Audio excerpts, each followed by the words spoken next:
While I was here at Bucharest airport, leaving after I've spent 9 months, I was standing in the security queue and there was this really cute girl in front of me. And I just decided to open up conversation by saying, "You look like you know where you're going."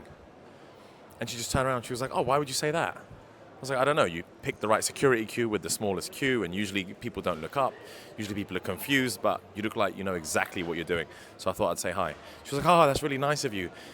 Now, obviously, she decided to respond because I'm dressed well, I look smart, I'm relatively handsome. If you're interesting enough and you're well dressed, then people will respond to you positively. And so we just ended up striking conversation and just having a little chat while I was in the security queue.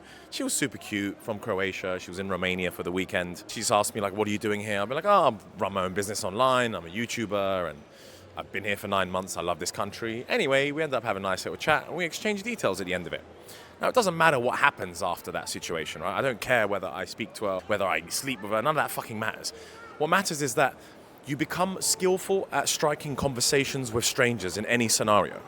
Now, given that I've done a shitload of traveling now, like 10 years of traveling, I've met so many people on my travels. I've met gorgeous girls, I've met billionaires, I've met musicians, I've met Leonardo DiCaprio, I've met so many famous people along my journey as well. And why have I met those people? I've met those people because I'm extroverted and friendly and I lift my head up off my phone. Most of society now spends their life looking down at their phone the whole time. Right? You're looking at your phone, you're not looking at where you're walking. Sometimes I'm walking on the street and people like, you're about to bump into someone because they're literally looking down on their phone the whole time rather than picking their head up to see where they're actually going. So maybe pick up your head once in a while and just observe your surroundings, right? There's so many interesting things happening around you. You'll never know who you're going to meet. This isn't necessarily about meeting a woman or finding a wife or finding a girlfriend. This is about being social, understanding how to connect with others, understanding how to build networks. You know, like you might be at a bar or a club and you might just walk up to someone and just the easiest way is usually to compliment people. That's what I found.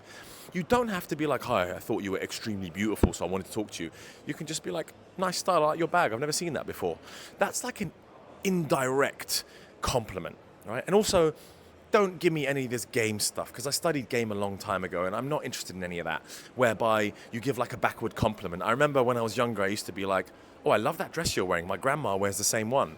That's like a backward compliment, right? It's like a neg, they used to call it. You don't need any of those techniques, right? You just need a certain level of confidence. You need to be situational, so you need to understand what's happening around you. And you can comment on things happening around you to open up conversations in these sorts of environments. Anyway, I'm quite emotional today. I've spent 9 months in this beautiful country. I'm at the airport now, and I'm going back to London for 3 days to unpack my Romania bags and repack my Miami bags. So I'm back off home to Miami on Saturday. And I just sparked to make this video because literally in the security queue there's a gorgeous girl in front of me, and as I sparked that conversation, it's funny because a lot of other people turn around to listen in to what was going on because guys were checking her out while we're in the security queue, and they probably looked at us and thinking, "Oh shit, this guy's kind of brave, like just sparking up conversation with this girl. I wonder what he said to her." But it doesn't take much. It really doesn't take a genius to spark conversation. And you know, if you're an interesting guy in general and you're quite socially calibrated and you're dressed well, you will get the responses that you deserve. When you spark conversation, don't expect her to ask you questions and to be very like cheery and happy.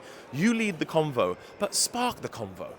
And spark the convo with random people in random situations. Now, I also find that when I'm in the right sort of energy, so when I'm happy and I'm happy-go-lucky and things are going well for me and I've worked out that day, usually I'm in a better mood, and in that sense, there's more chance of me sparking conversation.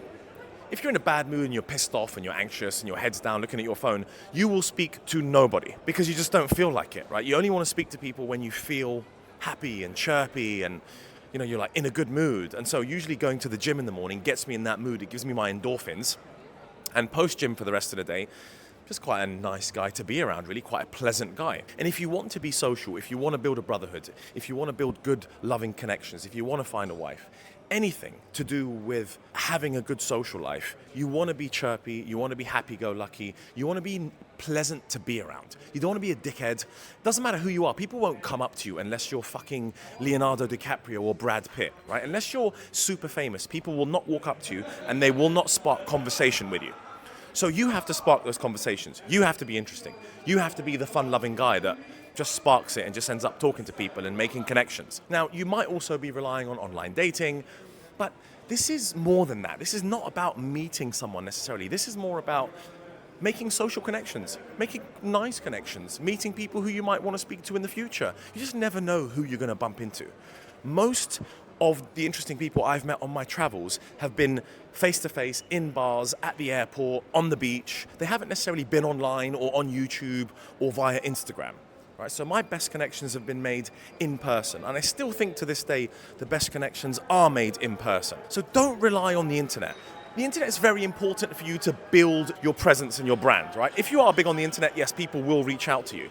But out of the 72,000 followers I got on Instagram, I only really like 5 or 10 people. Like, what percentage is that? That's a tiny percentage. So I don't really give a fuck about 72,500 people on my IG. They just follow my stories and follow my lifestyle. I don't give a fuck. They don't care about me. Only 10 of them really actually care about me. Maybe even 5. So there you go. That goes to show how little your online connections are valued and how much they value you. They really won't be there for you. So go out there and be brave and make those social connections with people in everyday life. Right? Lift your head up off your phone. Stop looking down at your phone the whole fucking time. Talk to people, spark conversations. You don't have to be extremely extroverted. You just have to be pleasant and situational and just say whatever comes to your mind and just be nice and take their details. And if you're interested, then sure, follow up with them.